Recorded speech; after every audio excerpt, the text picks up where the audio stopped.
Um museu, uma noite, um silêncio. O silêncio era tão profundo que parecia que até a própria história estava prendendo a respiração. Mas de repente, as pinturas mais preciosas do mundo desapareceram nesse silêncio. Então, como aconteceu o maior roubo de arte da história? Como obras-primas do coração de um museu, de Rembrandt a Vermeer, de Manet a Degas, desapareceram todas de uma vez. E por que essas obras continuam desaparecidas há mais de 30 anos?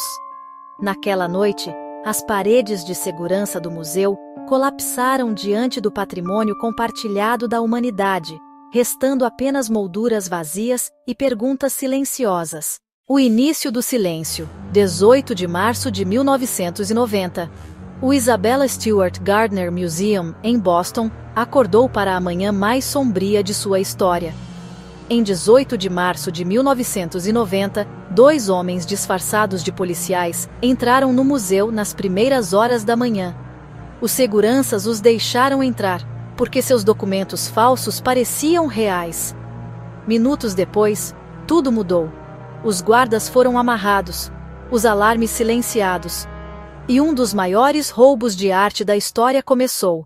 Os ladrões retiraram obras de Rembrandt, Vermeer, Degas, Manet e muitos outros das paredes e as levaram embora.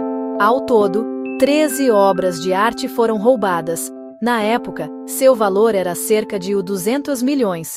Hoje, o valor estimado ultrapassa os 500 milhões. Mas isso era mais que apenas um número.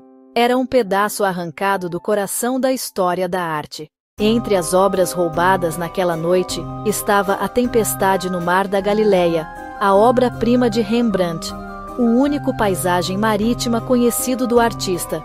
Também sumiram Dama e Cavalheiro de Preto, de Rembrandt, o Concerto Único de Vermeer, Chez Tortoni, de Manet, e vários esboços de Degas. Um símbolo imperial napoleônico e um vaso chinês de bronze do século XIII também estavam entre os itens desaparecidos. Essas obras não eram apenas importantes esteticamente, mas também estavam entre as testemunhas mais raras da história da humanidade. Cada uma era prova da imortalidade da arte. Como esse roubo foi tão perfeito, ainda é debatido. Os 2 ladrões entraram e desativaram o sistema de alarme com tanta facilidade que levantou suspeitas de ajuda interna. Alguns detetives acreditam que um dos seguranças de plantão naquela noite poderia saber do plano, mas nunca se encontrou nenhuma evidência concreta. O sistema de segurança era realmente falho ou foi deliberadamente desativado por alguém. A resposta, como as pinturas roubadas, permanece desaparecida. Por anos, o FBI investigou milhares de pistas. As suspeitas foram para grupos de crime organizado, contrabandistas de arte e até colecionadores obscuros na Europa. Alguns relatos sugerem que as pinturas circularam por Connecticut e Filadélfia, mas nenhuma pintura foi oficialmente recuperada. De acordo com os registros do FBI, nenhuma das obras roubadas nunca foi encontrada. Só restam rumores.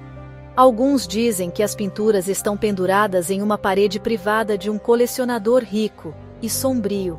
Outros acreditam que foram destruídas para apagar todos os vestígios. Seja qual for a verdade, o resultado não mudou. Uma das maiores perdas da arte continua nas sombras. Apesar do valor superior a 500 milhões de dólares, a verdadeira perda é a do patrimônio cultural. Uma pintura não é só tinta e tela, é uma memória da história humana. Os traços de Rembrandt, o diálogo com a luz de Vermeer, a coragem de Manet, todos desapareceram, um a um, naquela noite.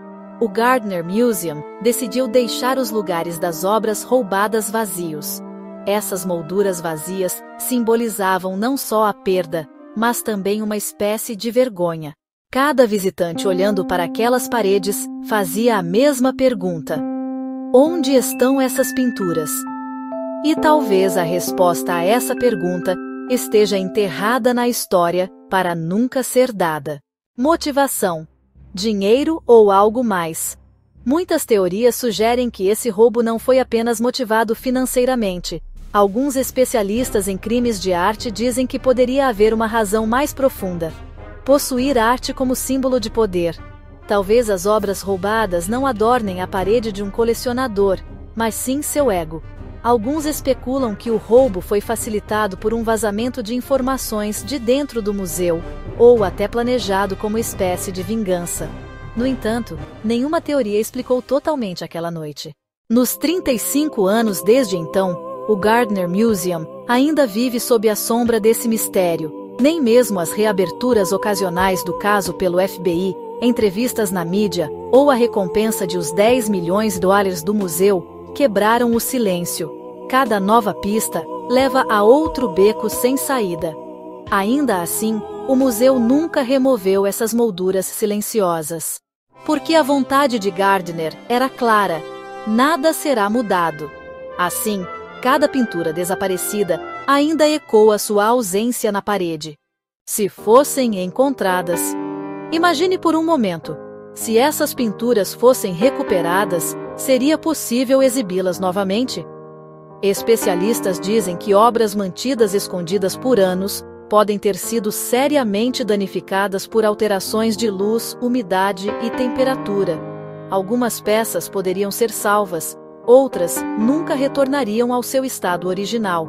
Mas mesmo que todas fossem recuperadas, a sombra daquela noite permaneceria sobre o mundo da arte. Porque o roubo do Gardner não foi apenas um furto, foi uma perda de memória. Hoje, os visitantes do Gardner Museum, que olham para as molduras vazias nas paredes, veem não só obras desaparecidas, mas uma tragédia humana.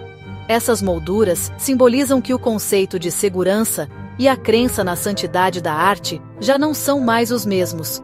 O museu permanece de pé, mas cada parede é como uma pergunta silenciosa.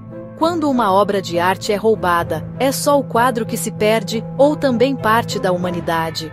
Talvez as paredes vazias do Gardner nos lembrem disso. A verdadeira perda não é o que não se vê, mas o que foi esquecido.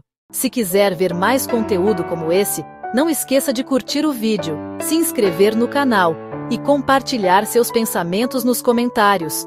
O que você acha que realmente está por trás do roubo do Museu Gardner? Compartilhe sua opinião abaixo. Settings. Use appropriate media. Use a female voice for the narrator.